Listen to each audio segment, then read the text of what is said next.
As we gather here today, we acknowledge that the Greater Milwaukee Foundation offices reside on the traditional homelands and waterways of Native people, including the Ho-Chunk, Menominee, Potawatomi, and Kickapoo. They were forcibly removed from their homes and forced to assimilate. Their relationship with the land and surrounding water predates ours and will extend far beyond our own. We offer our respect to the knowledge, culture, and wealth that white supremacy destroyed. We acknowledge that this country was built upon the labor of black and brown people who were stolen and enslaved. We offer our respect to all black lives and the knowledge, culture, and wealth that white supremacy destroyed. We recognize our duty and commitment to build a beloved community where equity and social justice prevail. We acknowledge the work that has been done and the work to come to achieve this.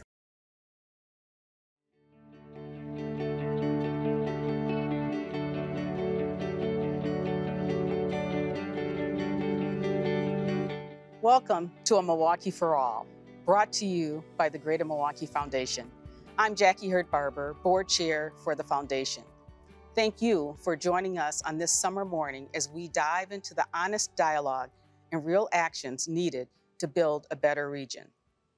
The Foundation's commitment to a thriving, equitable Milwaukee is rooted in over a century of service to this community.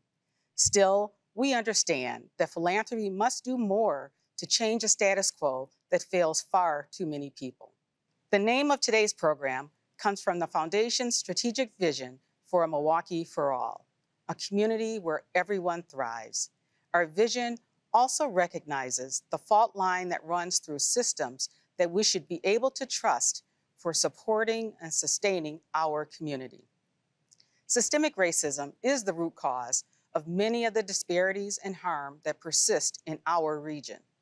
Until we repair that fault line, it will undermine our best intentions and efforts.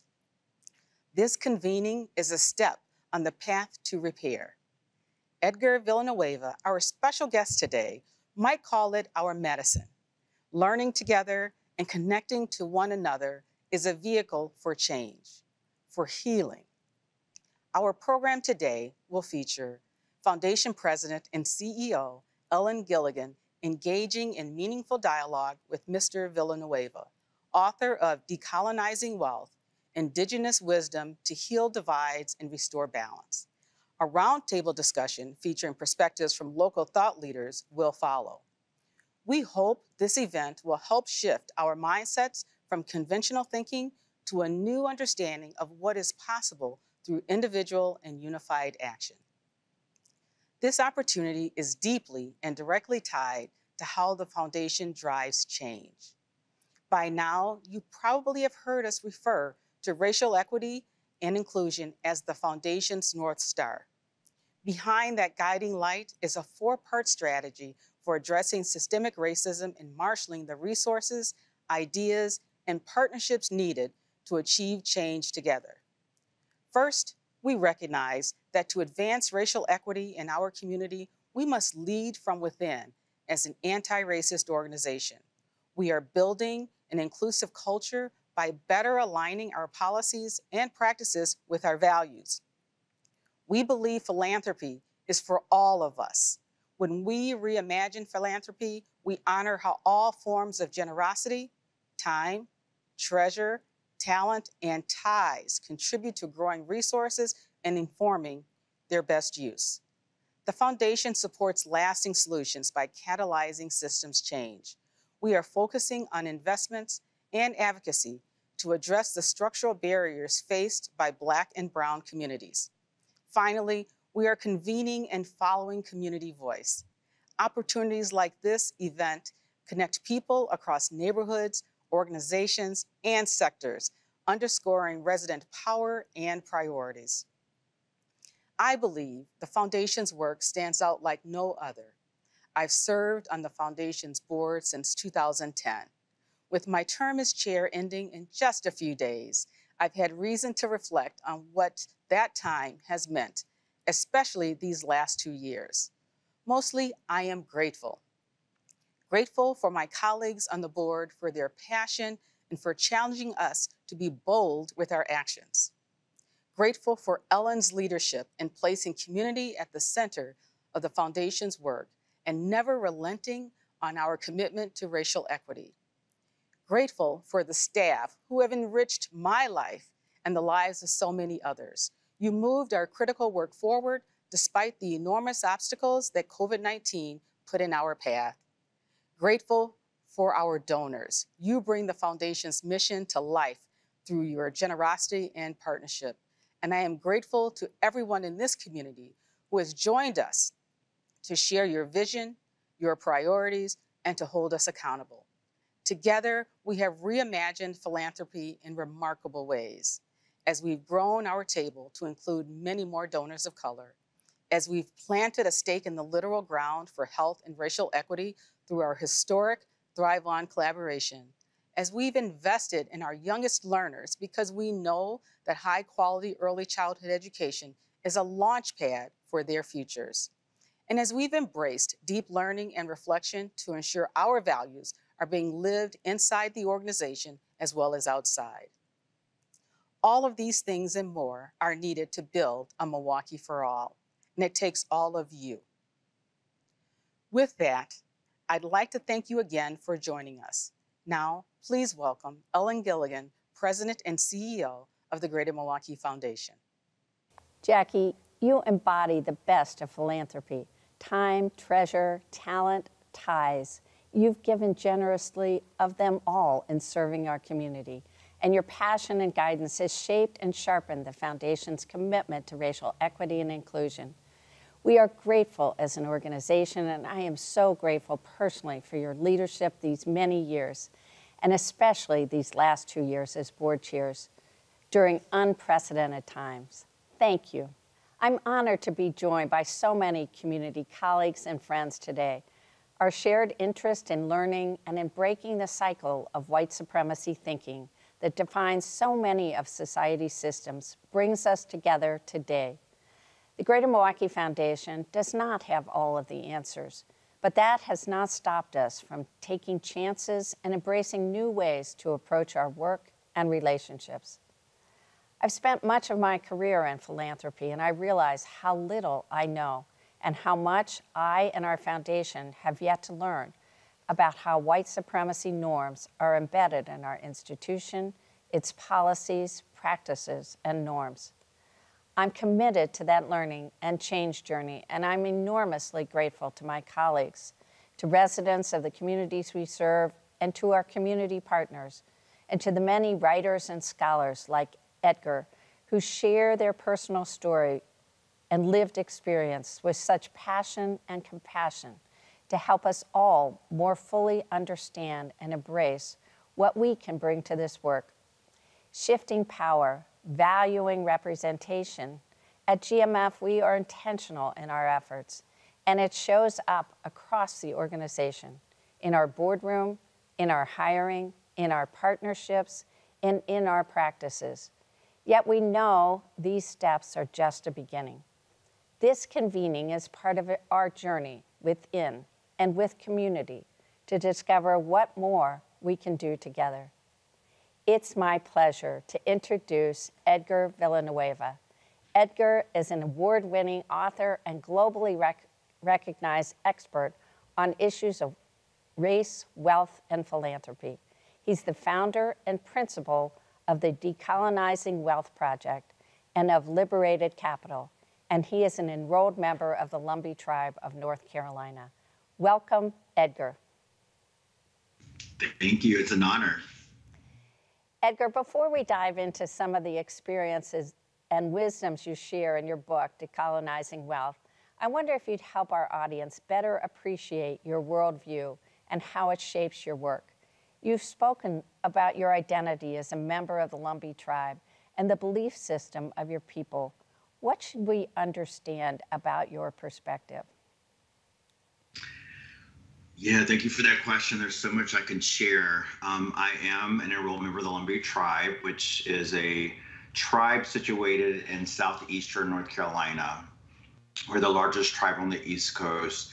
And being both from that community, being Southern, being a person of faith, there's so many influences that I've had on my life through the years that deeply shape my worldview and who I am.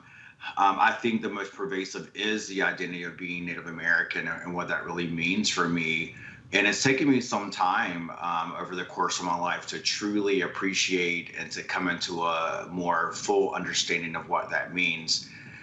Some of what that means to me is really embracing this idea of all my relations.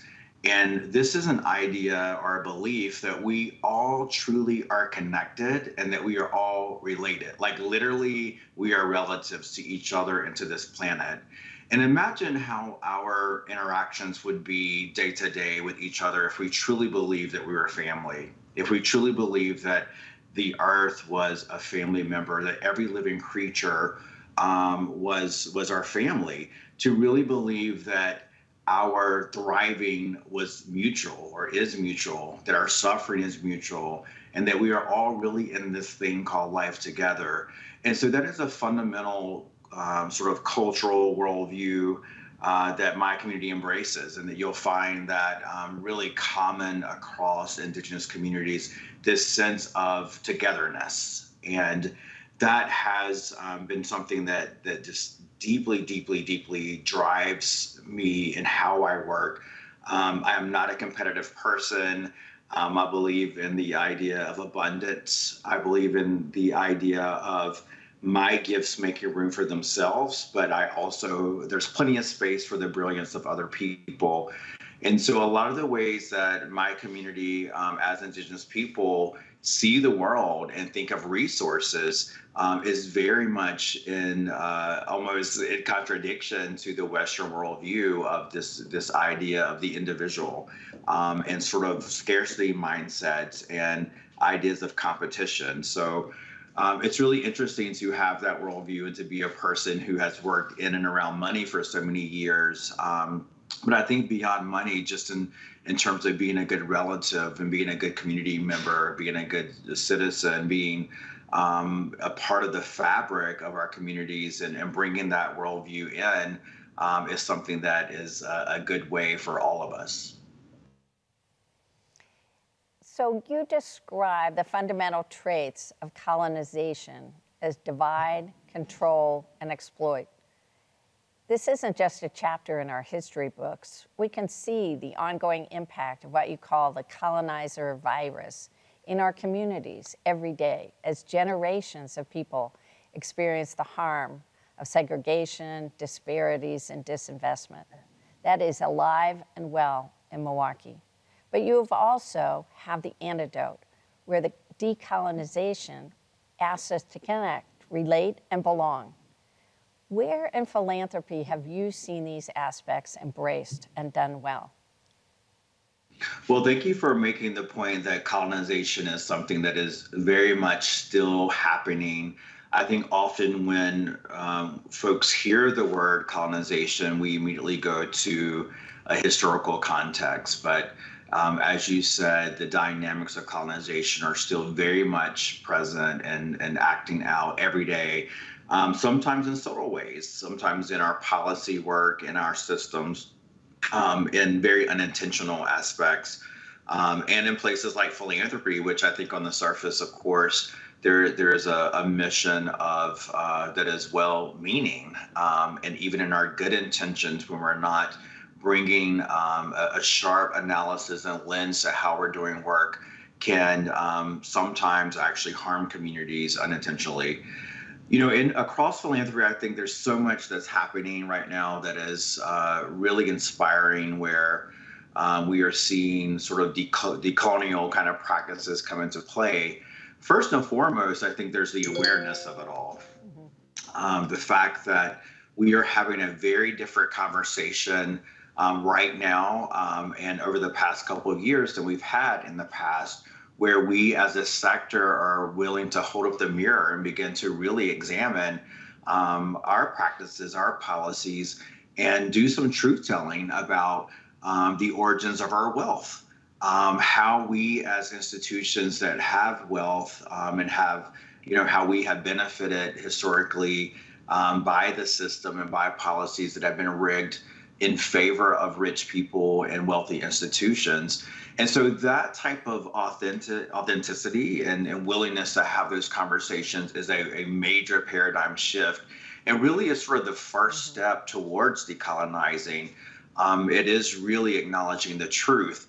And, when we as philanthropists or community leaders or nonprofit leaders are not willing to own up to our humanity and acknowledge where we have at times been, benefited from or boosted by history, by systems that are at play, or if we also don't understand how we may have been marginalized by those systems, we're not going to be able to bring a full analysis and appreciation for the present and the future that we're trying to build. We're absolutely living in a time where history and truth are under attack, where we want to not teach history. We want to ban certain books. And, that's really detrimental to building the type of future that embraces racial healing that we all want to see. And so in philanthropy, it begins with those honest, frank conversations about white supremacy and how we as institutions have sometimes contributed to the harm of perpetuating these ideas and colonial dynamics if we have refused to be a part of the truth-telling conversations that need to happen. We also see a lot of progress around, some of the fundamental questions that philanthropists have to ask themselves are, how is power operating and who is making decisions? And where we're seeing a lot of shift in recent times in the sector is we're seeing more redistribution of resources to communities that have been marginalized by this system. We're seeing more shifts in who decides about resources. We have a long ways to go around diversity in terms of board leadership in our institutions, executive leadership, but we are seeing trends around participatory grant making, community-based grant making, those types of activities, that are shifting the power and decision making to the community level. And that is really what decolonization is about. It's about the truth telling. It's about shifting where power is concentrated and redistributing that power at the community level. And it's really about changing that narrative of what has been acceptable and what has been normal and the status quo around what leadership looks like, to embrace a new type of leadership, one in which we can all bring our full selves, we can bring our full cultures and embody and be celebrated for that in our leadership. Well, I really appreciate the fact that you indicated that having the conversation like we're having today is one of the first steps that we're taking. I mentioned earlier that while we don't have all the answers, the Foundation's commitment to racial equity and inclusion really compels us to act. And this is part of our action. There's just too much at stake for us to wait. For us, this means reimagining our approach to philanthropy, what it means, who it includes, and how it works. In other words, picking up on some of the things that you mentioned, seeing that philanthropy is for everyone. And beyond financial treasure, it also means sharing time, talent, and ties. You've called out traditional philanthropy in your writing and in your speaking for focusing so heavily on dollars. How have you advocated for experienced philanthropy in other forms? So philanthropy in its essence means love of people. And I think that institutional philanthropy at times, we have become so professional over the last couple of decades that in certain ways we've lost touch with the spirit of what philanthropy really is all about. People, centering community, versus really overly focus on our endowments and growing the resources and putting honestly money over people and the planet. And so I do think that money is important. I don't want to get too far away from that. That is really what we're here to do is to redistribute resources. But there's so many other ways that philanthropy is operating and has been operating in community that I think institutional philanthropy could learn from and be inspired by. I think we saw this demonstrated during the pandemic, where in many communities where we were experiencing such a loss and such suffering, communities organized in a really authentic, organic way to come together and not only share resources, but to take care of each other and to support each other. Because in some ways, community knew that we cannot wait on the government in all cases, and we can't even wait on big philanthropy in all cases to take care of us. And so I thought it was a really beautiful demonstration during the pandemic, where we saw all the mutual aid funds popping up, and we saw really organic community-based opportunities develop to step in and to really be there for each other.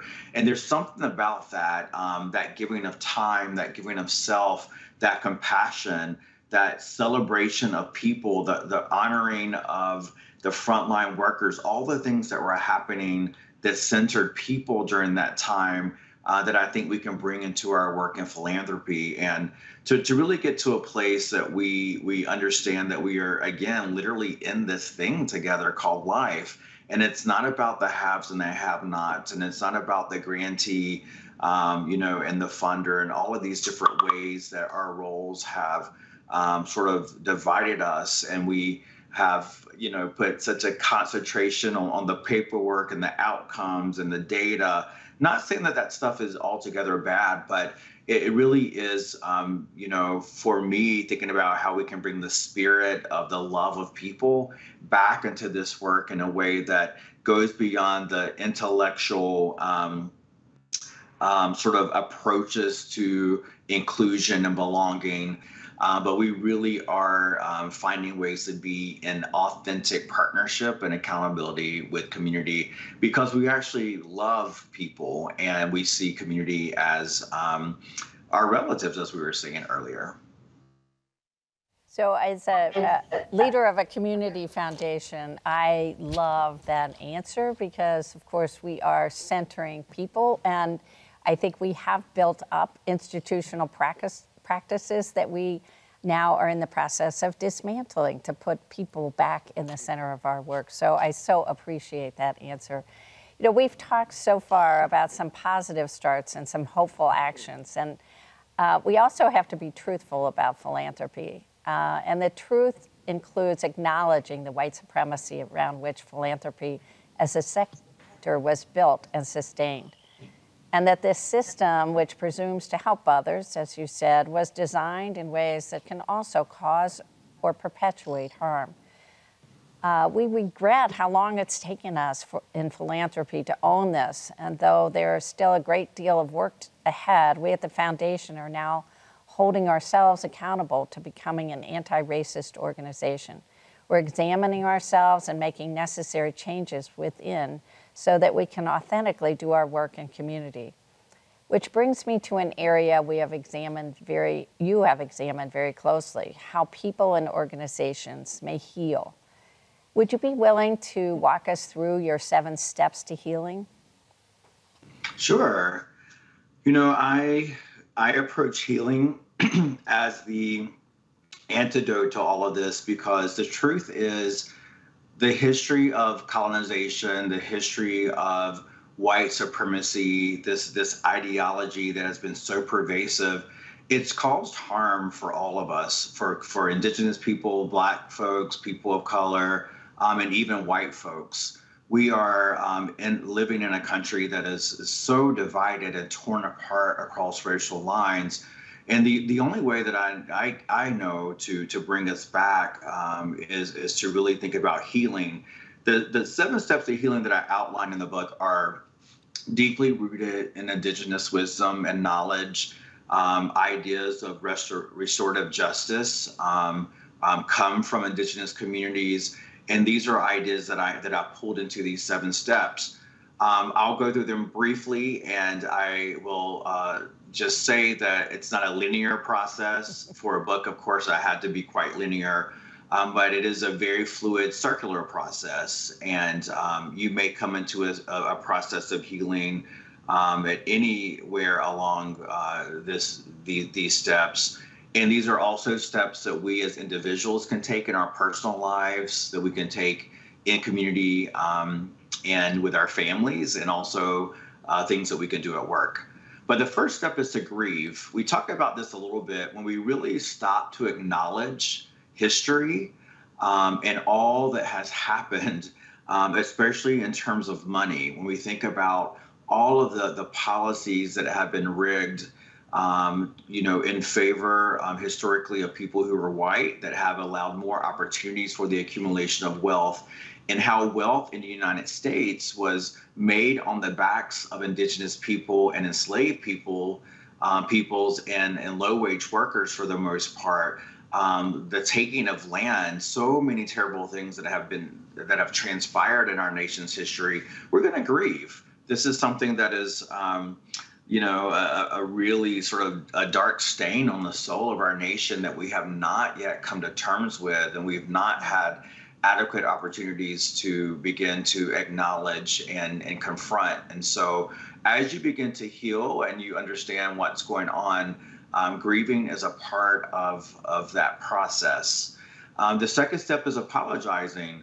Once we understand what has happened and the harms that have been caused, we must apologize in order to begin the process of getting into a right relationship. This is really no different from what your parents may have taught you, right? When we were kids, if you did something wrong or you hurt someone, you should feel bad about it, right? You should say, I'm sorry. When it comes to money, for those of us who work in philanthropy, apologies are due for where the wealth came from, almost always from the theft of land and resources, the exploitation of people and the planet. We've seen, I can go into many examples of how organizations have done this, but even more recently, we've seen corporations and other institutions begin to apologize for sometimes intentionally and unintentionally throughout history, where their organizations have played a role in perpetuating ideas of white supremacy. And this is something that, has just been a part of history and a part of systems and the way they've been constructed. And for many of us, we've never even realized or understood a world that was void of the impacts of white supremacy. So grieving that and apologizing for it are super, super important steps to take towards the process of healing. The third step is about listening.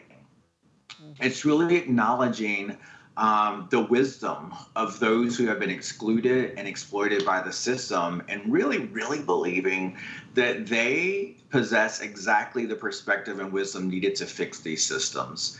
It's really easy for those of us who are in leadership positions, those of us who have privilege, and even feel called to lead and make change in communities.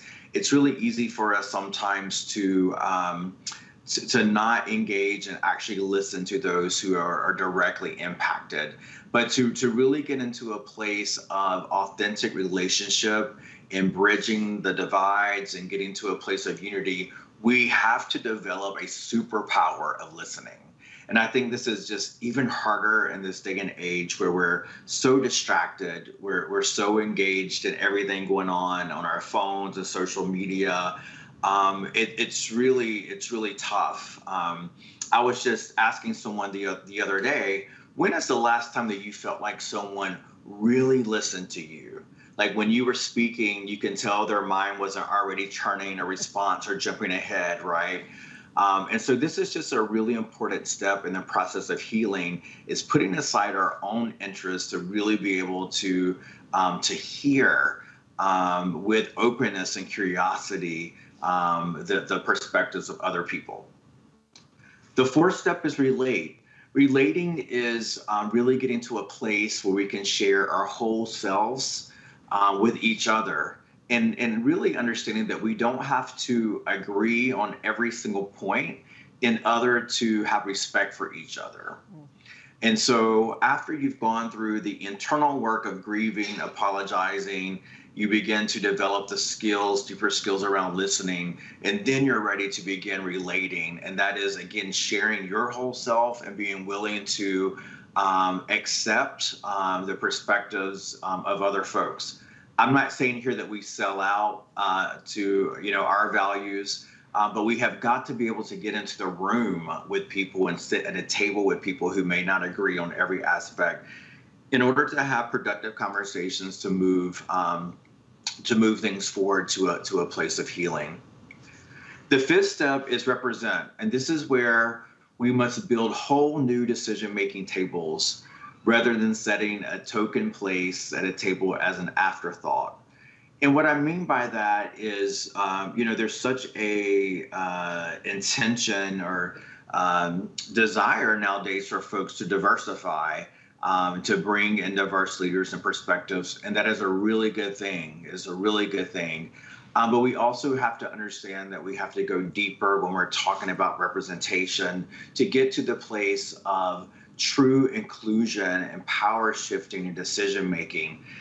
In the sector of philanthropy, although we've had some progress, we still have a long ways to go. We know that 90% of the boards of foundations are white. 90% of executives are white.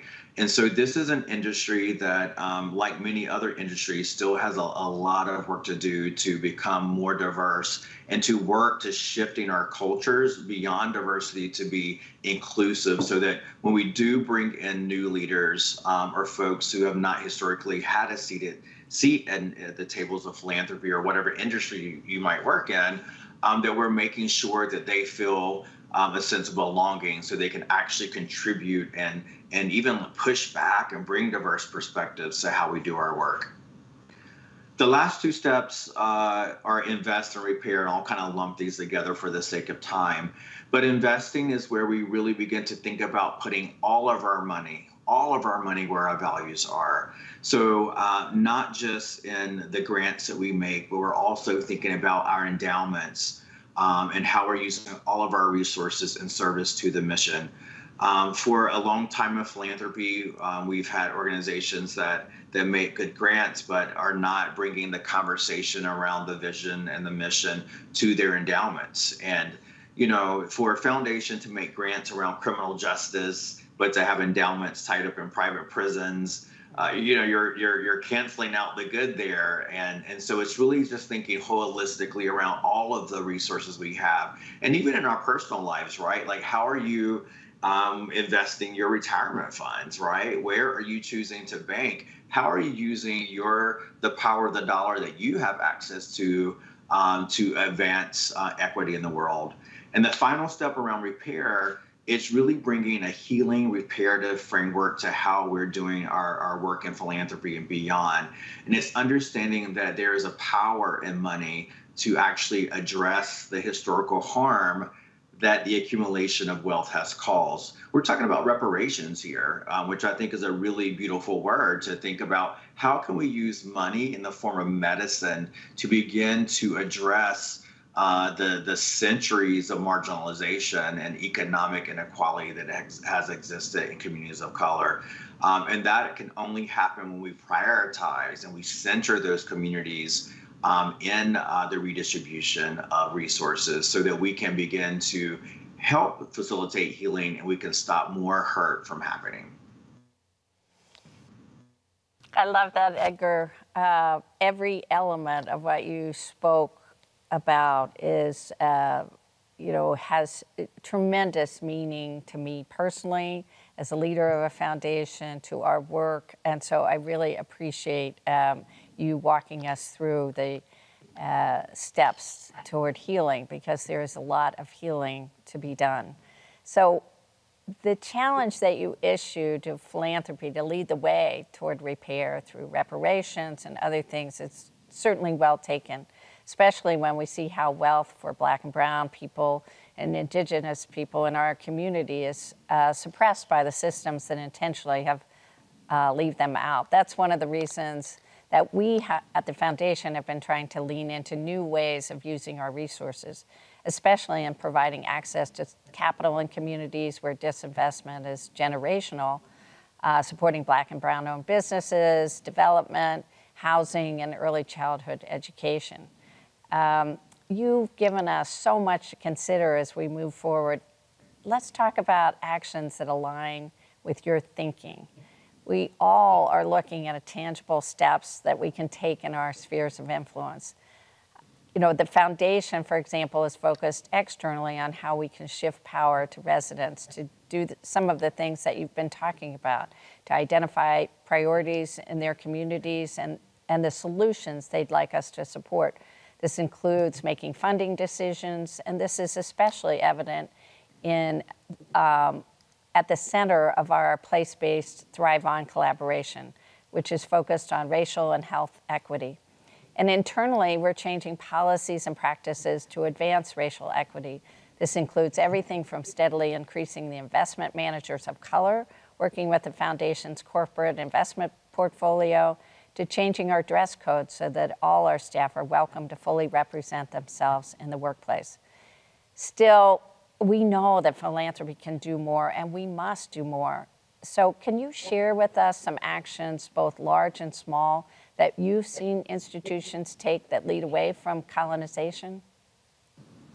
Yeah, I appreciate the framing you provided with this question, because a lot of this feels or could feel on the surface very theoretical, and sometimes almost like a Hallmark commercial here, as we're talking about healing and love. But healing and love can show up in very tangible ways, and are showing up in very tangible ways in the way that we operationalize these frameworks. And you've given really good examples around what foundations can do.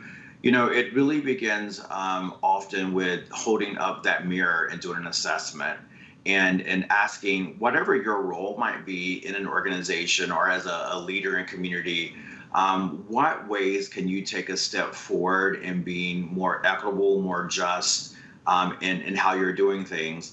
And the truth is, as we begin to think about operationalizing racial equity or decolonizing our organizations, it's the work of change management.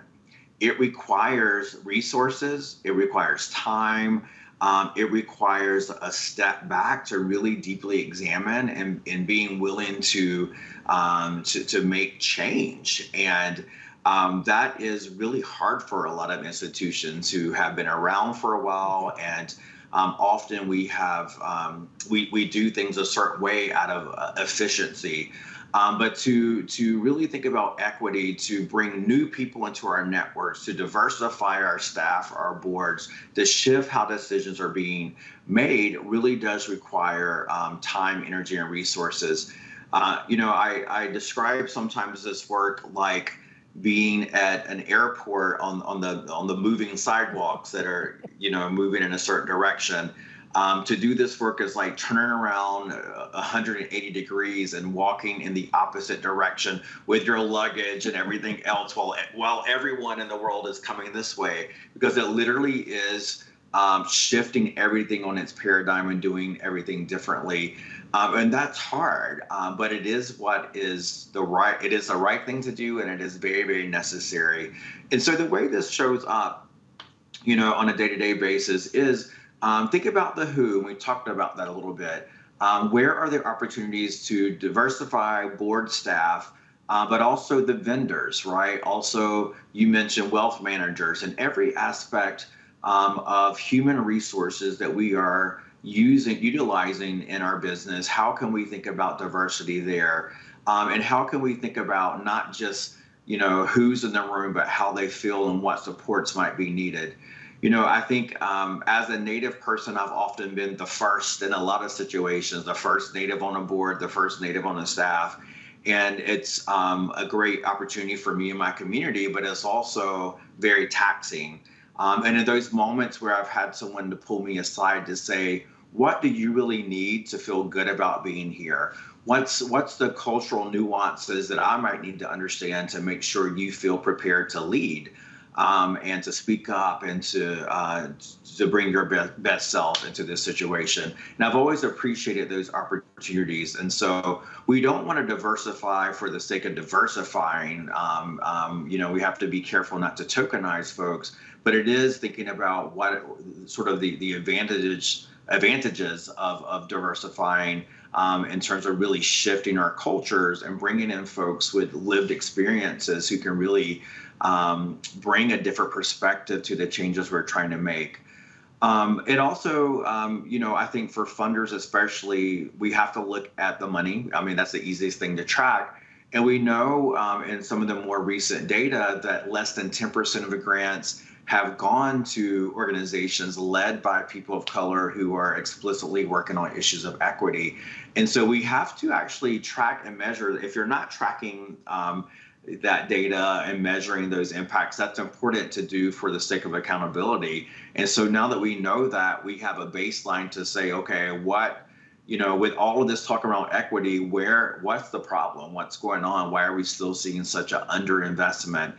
So that we can really have very explicit opportunities to name race in what we're doing, and to have solutions and strategies that are actually really intentionally moving money to communities of color. When it comes to race, we have to be explicit about it. If we have to be explicit about racial equity. When we're throwing out terms like diversity, equity, inclusion, sometimes because we use those terms so much, they can get a little bit lost in terms of the meaning. So I always encourage folks to be explicit about race as the sort of the race being the central thing that has that really causes disproportionate outcomes across all aspects of inequality when we begin to look at data and disaggregating data by race. So be very unapologetic and explicit about solutions and about grant-making strategies and investments that are looking to close that race wealth gap. And then the last thing I'll say, this isn't, I would say it's the how. It's how we do business, right? It is getting into a place and understanding like we can be diverse, we can be moving money, but the nuance of the relationship and how we're engaging. Are we willing to sit back? Are we willing to listen? Are we really allowing ourselves to change and to grow? And there are certain things I can, we can get into the nuance of even like what a meeting looks like between a grantee and a funder and how the power dynamics there could change and be better. But there's also something spiritual about the how for me. I think it's the how is moving beyond sort of the books we're reading, the best practices, the trainings, the workshop, and allowing ourselves to experience something in our hearts, in our spirit, that's embodying a spirit of equity, that's embodying a spirit of healing, a spirit of repair. When the spirit of that begins to consume you, it's going to begin to show up in the how, right? It's kind of like hard to tell people the how, but when you begin to sharpen your analysis and have a shift in your spirit around this stuff, the how is going to kind of work its way out. You're going to say, maybe I shouldn't do it that way, or maybe this time I should take a step back and listen. And so I just really encourage everyone listening to this, keep reading the books, keep doing the trainings, but find ways to allow this work to permeate your being as a human and your spirit and your soul. And that requires that we're not just talking about racial equity at work. It requires that we are consumed with becoming a part of this movement for healing, that we are consumed with a sense of justice, that we should be talking about this with our children, with our families, and our faith communities. If the only time you're talking about this is at work, that's not enough. That's not going to get to anything transformative in communities. And so that's still a big, maybe that doesn't feel tangible, but for me, it's very tangible in finding ways to for each of us to bring these conversations, to bring what we're reading to the dinner table and engage in conversation with our neighbors, with our friends, with our families. This is how change happens. At work, it often is happening outside of work. So I'll pause there because there's so much. I'm very passionate about this, of course, so I could definitely continue on and on. But I felt like that's a good place to leave it for now. I so appreciate your passion, and there is so much in every answer that you give and every dialogue that you give. I really appreciate first of all, the commitment to a personal journey, that this is not an intellectual exercise. It's not something that just occurs at work, but the challenges of change management and culture change within an institution like ours at the Greater Milwaukee Foundation, which is 105 years old. I like to say that, it's like changing the course on the Queen Mary.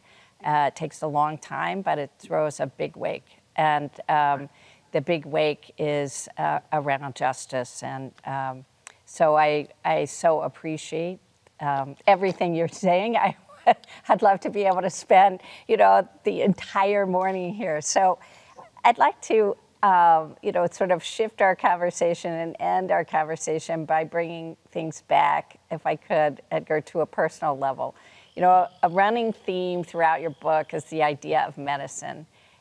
You describe how you came to see money as your medicine because of how it can heal when it's used as a tool of love. And you've just described that so beautifully. So what has that realization meant to you, and how can people who are listening today find their medicine? Yeah, I love that.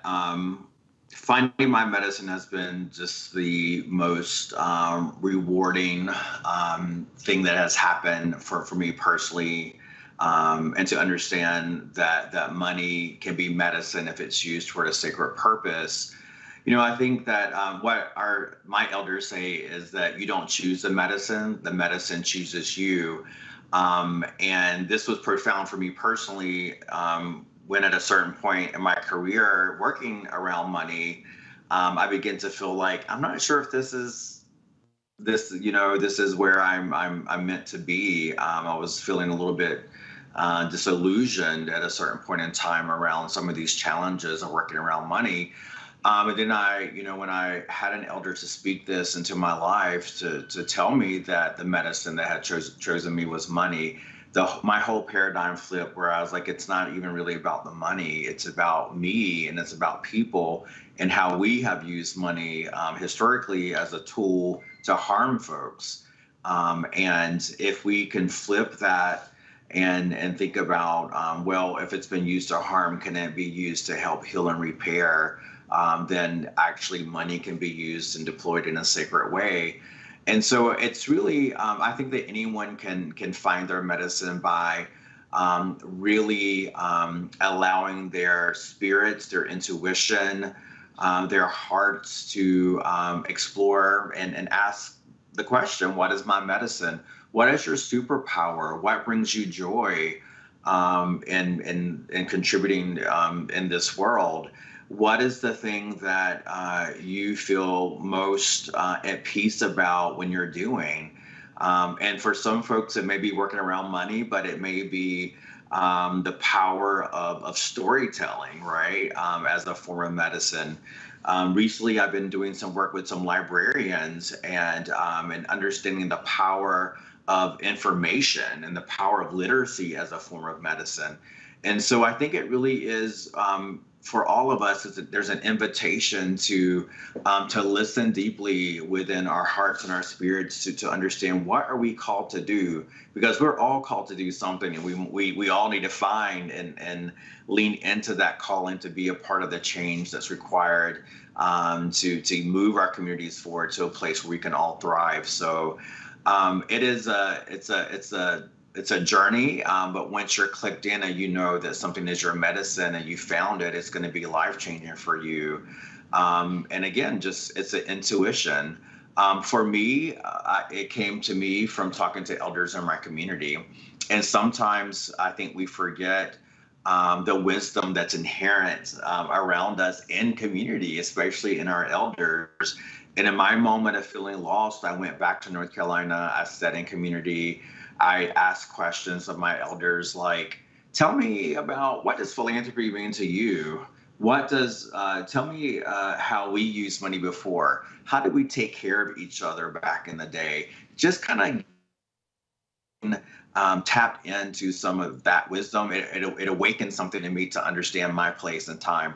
Because the truth is, the wisdom of the ancestors, those what we call original instructions, they are in all of our bodies. They've been passed down, and it just takes some time sometimes for us to get to a quiet place to really listen and to be reminded and to bring that forward in our lives. So that's what medicine is all about. And it's been life-changing for me to find mine, and I hope that everyone is on a path to find theirs.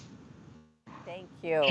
I know that the concept of finding your medicine and understanding what it is and what brings you alive and your purpose for being is so powerful. So I really appreciate that, and I'm thinking about it all the time now since I have read your book and thinking about it in terms of my role. I can tell you that just personally, I've spent, as I said, a lot of time in philanthropy, but many, many years working in neighborhoods. So when I go and am in neighborhoods, listening to our community partners and residents, that's where I feel my joy. And so thank you so much for that. I knew ending this conversation was going to be so hard with how much we're learning, Edgar. I'm so very grateful for the time you spent with us today. It's been such an honor. Thank you. Thankfully, I know we're going to take these lessons, the wisdom you shared with us, to heart and into the next part of our program. This knowledge applies directly to our lives and our sector. When the Greater Milwaukee Foundation talks about reimagining philanthropy, we're not talking about abstract concepts. We mean tangible changes to what philanthropy means, who it includes, and how it works to bring greater equity to our community. So where do we go from here? Next in our program, we're going to talk to some people who are thinking differently about philanthropy and wealth.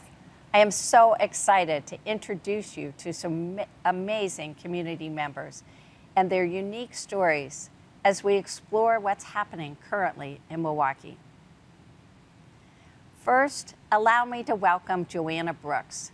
You might know Joanna as the founder and owner of Embody Yoga. I can't wait for you to hear the inspiring story of how she has grown her business thanks to some unique forms of philanthropy. Next, please welcome Nancy Hernandez. Nancy is president of the Hispanic Collaborative, a coalition working to increase opportunities and reduce disparities for the region's Latino community. She has her eye on the power of collective philanthropy. Also with us is Narayan Leeser, financial advisor of Ironwood Drive Financial Group and a Greater Milwaukee Foundation board member. His path to philanthropic leadership has been through community involvement. We're also pleased to have Tony Shields joining us.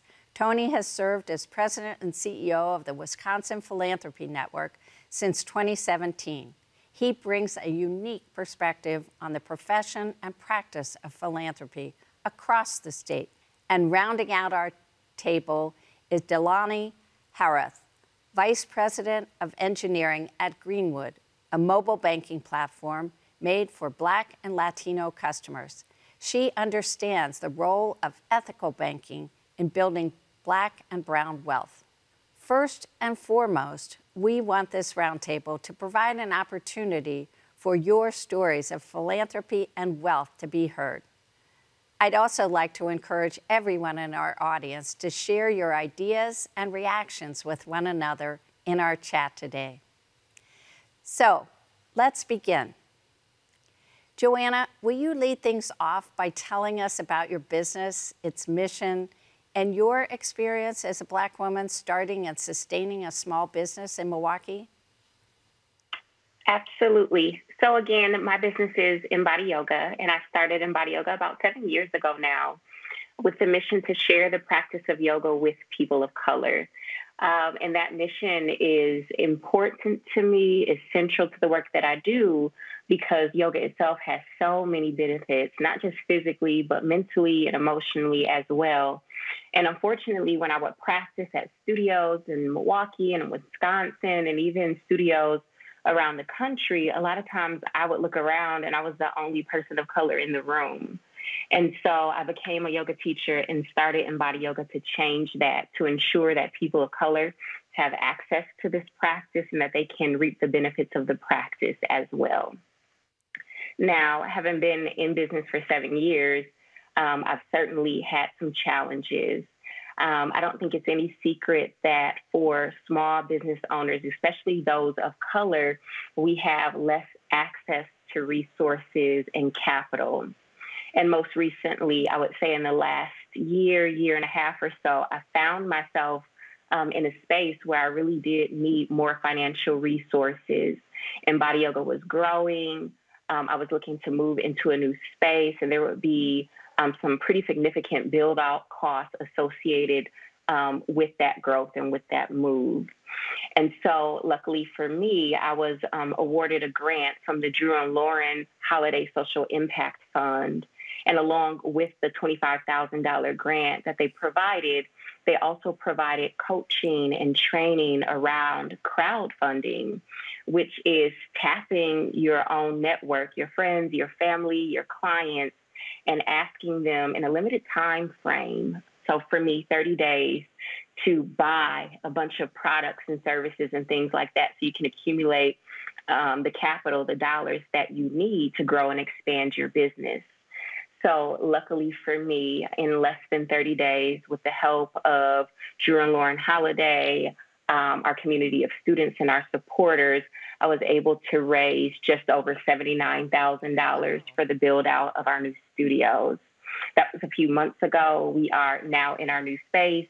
We had our grand opening last month, and we've continued to see an increase in our attendance and incredible growth at Embody Yoga, largely because of those crowdfunding efforts. Thank you, Joanna. What a wonderful story. That is terrific. The growth in your business, and I'm a yoga enthusiast, so I am, congratulations on that tremendous growth. So thank you. I'm going to turn to you, Nancy. Will you tell us what philanthropy looks like in your community and what you've been working to achieve?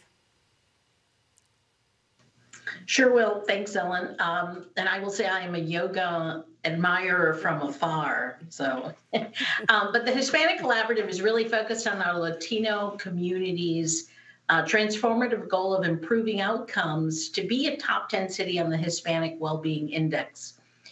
From our current position of 44th, we know that this is a heavy lift and requires many stakeholders, Latino and non-Latino, all rowing in the same direction in order to achieve this.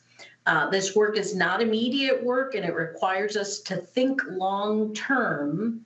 And we know that Latinos have been and will continue to be an important part of this region forever, and that our needs today may be different than our needs tomorrow in order to thrive. So for that reason, the collaborative has embarked on a feasibility study to help us envision right now the best way to increase resources for our community and prepare for our own future needs. You know, we really believe in the power of the Latino community to design and implement their own transformation. This feasibility study is part of it. We think that that may look something like an endowment fund that the Latino community can control and apply to help continue to power their own transformation. And you know, about the community itself and philanthropy, it's not necessarily something that people think of right away.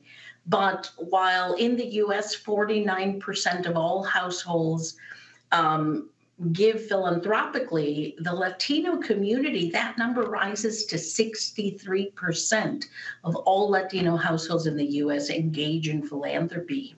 And it might look different, it might be more informal, but think about those households sending about $68 billion home to Latin American countries, and really being the backbone of supporting churches and other religious organizations, as well as mutual aid groups. Those are all part of the Latino community and part of the culture.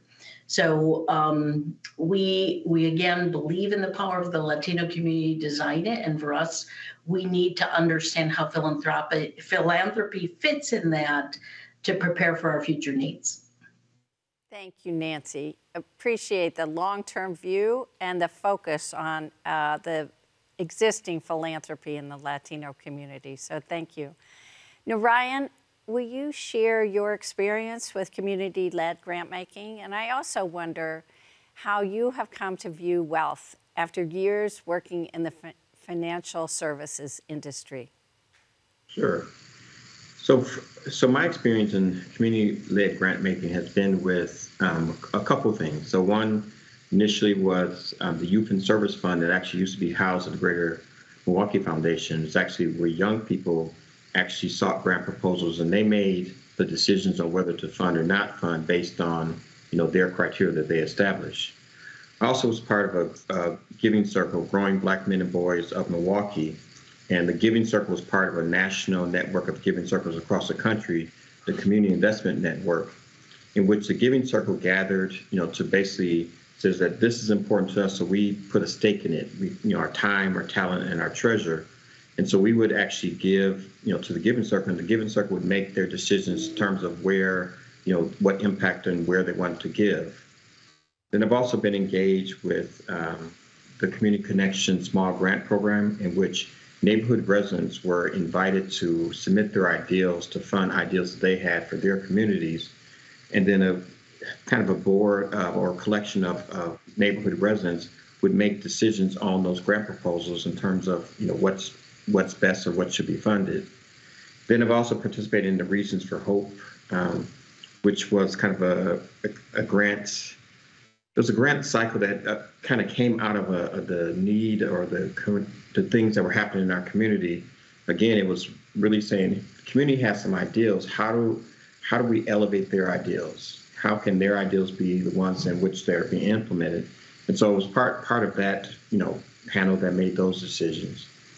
And so through my experience, the one thing that kind of resonates is that the person who's living in those conditions or living in those communities often have a vantage point that somebody from the outside doesn't have. And so elevating those voices, getting those voices an opportunity to say, this is what our community needs and wants is important. It also kind of leads to the last part of your question where, how I view wealth after now working in the wealth industry is that the reality is that it takes money for change to happen. Even in terms of movements and revolutionaries, nothing happens for free.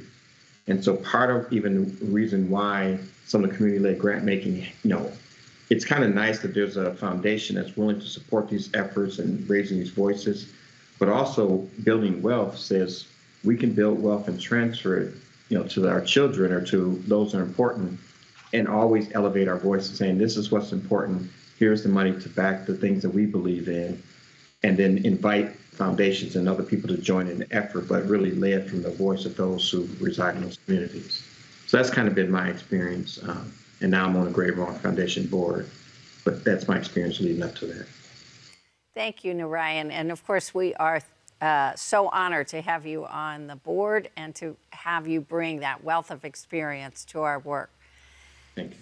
So, Tony, you have a broad vantage point on philanthropy. So what type of change have you been seeking, and where have you seen movement? So, Ellen, thank you for the opportunity to serve on this great panel today. Really excited and energized to be here. I think the biggest change that we're seeking in philanthropy is really formalizing more trust-based approaches to philanthropy. And we're doing that by championing things like multi-year operational support, streamlining grant processes, and building stronger relationships, but not at the expense of accountability. To Narayan's point, we're trying to better acknowledge how we are centering community-driven influence in philanthropic decision-making. And we're asking how we leverage the energy and conversations around equity to better develop our practice. And finally, we're asking the question, how does philanthropy continue to be innovative in our approaches? I think the great news is there's been movement in these areas across the board. Wisconsin grant makers are thinking about how to be more trust-based in their grant making. There are deeper conversations that are taking place. We're encouraging grantees to be more transparent about their challenges and streamlining grant-making processes. All of this promotes and furthers the impact of centering equity in grants, in hiring practices, support, and advocacy within the field of philanthropy. But most important is philanthropy is remaining nimble and seizing opportunities to respond to issues happening in our communities and within our neighborhoods. Thank you, Tony. Those elements of what you are promoting are so important as philanthropy tries to adapt to current situation. So, Delaney, how can technology and innovation provide new solutions for building wealth and creating a more equitable banking system? Yeah, definitely. I think one of the biggest issues when you look at the Black and Brown communities historically has been access. When we talk about finances or banking or overall having a from financial literacy to accessibility to banking solutions, technology is the solution. I am, of course, a bit biased because I'm all things engineering, so I believe we can bridge that gap. Historically, when you look at certain communities, banks have not been available, so accessibility has been a big issue in smaller communities. And the institutions or locations where there were services like check deposits often came with a huge fee attached to it to deposit their own money. So through a digital banking platform, through a wealth management platform, we believe that access to not only banking services, but to immediate access to funds is critical for African American and Latinx communities, minorities in general, just because of accessibility, generating trust, and also having access to the own funds. Through the digital platforms, we can provide not only access to immediate digital cards that are accessible throughout any locations, but we can also provide access to the largest ATM networks, for example, without any surcharge. And also for our communities that use heavy on cash, we also have access to the largest cash rails that is accessible through a Walgreens or Walmart, anything around the corner that can be bridged back to the digital platform, and investments and literacy as well. So not providing that equal right to access we believe it's our social responsibility to provide equal opportunity to the access for not only the services, but also access to the literacy and any program that will help with generating wealth. Through some of the programs that we are running at Greenwood, we also want to circulate wealth within our communities. So we have Round Up for Good, where members can round up each of their dollar transactions, where we give it back to our community, whether it's through small business grants and various funding programs as well. So it is critical that small businesses and small communities have the platform to interact through when they're doing financial transactions as well. Because when small communities get wealthy, larger communities get wealthy, and whole of America has the opportunity to be successful with that. Thank you, Delani. I love the innovation and the technology and the access and the focus on equity. So thank you very much. So we have about 5 minutes, and so I'm going to ask each of you to quickly take 1 minute and be willing to address the next question.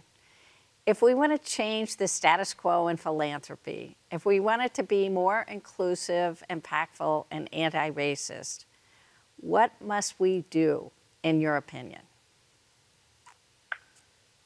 I can start, Ellen. I think some of the things that we can do is we can think about what we can do to shift this power dynamic that happens between grant makers and grantees. Another thing we need to do is we need to make investments and provide support in meaningful and catalytic ways. We need to lead with passion, show empathy, have patience, and understand that sometimes projects fail. And when those projects do fail, we need to ask the question, why did it fail? And what happened? And what can we do? What can we learn from those failures that will allow us to be able to be successful the next time through? Thank you, Tony. I can add to what Tony is saying as well. I think that, when I look at the data, only 1% of foundation CEOs are Latino, and that still stays a small number when we add African American. Only 9% are program officers, yet it's 20% of the population and probably closer to 40 to 50% of the issues that we're dealing with. So I do think trust is a key portion to it of what Tony was talking about. How are we changing that power dynamic? I think we have to continue to support data and research that center on disaggregated issues so that we truly understand what the solutions are that's necessary that we need to invest in. And I think that we need to be unapologetically focused on outcomes. How are these dollars actually, how is philanthropy powering change in outcomes for our communities? The size and scale of our disparities can't have incremental solutions. And again, those aren't going to come quick. So how can we be invested side by side and focus along with community on those change in outcomes? Thank you, Nancy. Really important point. I think there are a lot of great people in Milwaukee who are doing really, really important work, individuals, community organizations, but there is a barrier. And that is a lot of those folks or those organizations may not be actual legal nonprofit organizations. And a lot of giving is centered around giving to entities that are recognized as nonprofits by our government. And so what I'm going to say next may be controversial, but I would encourage those who engage in philanthropy in any way, shape, or form to consider giving to those individuals, those organizations that are doing the work, regardless of whether or not they're a nonprofit organization. Again, a lot of these folks are on the ground. They know the communities. They're doing the work. And I think that leads us back to our conversation about trust and community-led grant making and things like that. But that would be my advice. That would be my encouragement. Absolutely. Thank you. In my thoughts that I would add to the things that have already been said is this: I simply think some of it comes down to we should do more listening than talking and being the experts. Listen to what people and communities are saying. At the same time, empower communities with more significant dollars and saying, okay, what's the best ideals? Here's your input. And just show that we really desire your input. You make the decisions on what's best for your communities. And I think also we need to be a little bit more forgiving. Sometimes we have this polished image of who should be funded, who's worthy. And there's a lot of people with blemishes along their path that have some really great ideals. And if it's really about what lifts up a community, then stop having these narrowly defined criteria that really don't relate to the work that's being done. And sometimes just really shut up and listen, because the community is speaking what they need and what they want. And who has a better vantage point than the person who lives in the area that we're trying to have an impact? Absolutely. Thank you, Narayan. Yeah, from my point of view, I believe that providing access, equal access to financial options and investments options would also help not only have a sustainable wealth system, but also have options for finances and financial well-being. Those are all great answers. Thank you. So I think we have time for one last question for anyone who would like to jump in. In one sentence or phrase, what is the one thing you learned today or have carried with you from your experiences that you would like everyone to remember?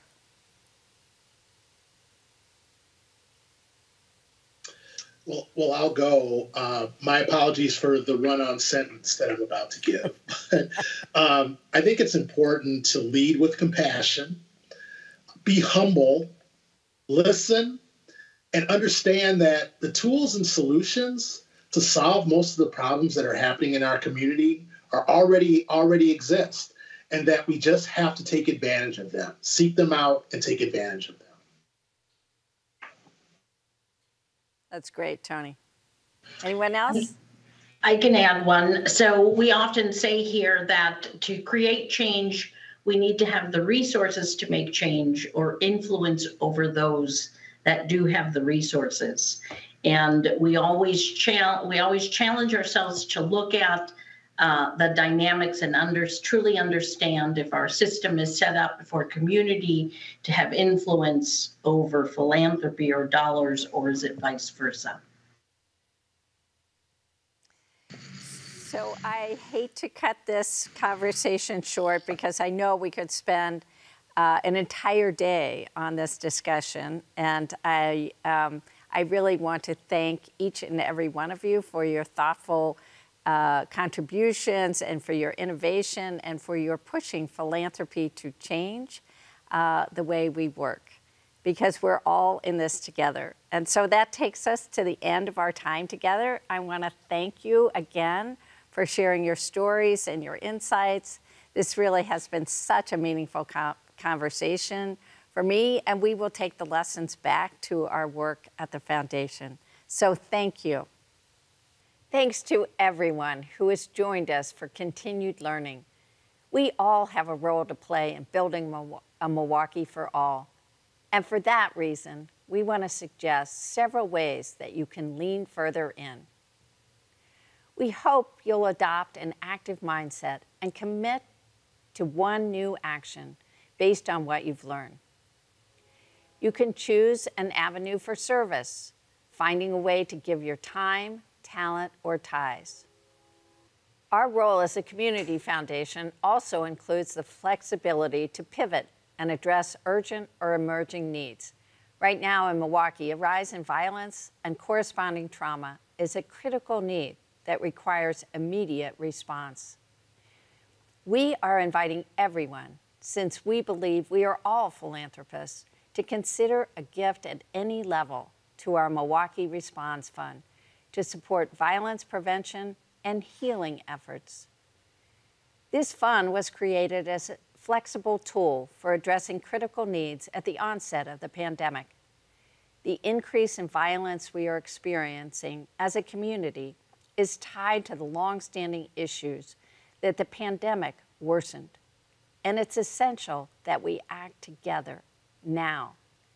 This action aligns with the principles of decolonizing philanthropy by putting dollars in the hands of the community quickly and centering community members as decision makers for where the funding goes. To learn more about supporting the effort or our Greater Together campaign priorities, please contact the foundation or your philanthropic advisor directly. Finally, we hope you will join us on October 28th for a conversation with my friend and colleague, Tanya Allen of the McKnight Foundation, during our final A Milwaukee for All event of the year. Which of these paths will be your medicine? The choice is yours. Thank you, and have a great weekend.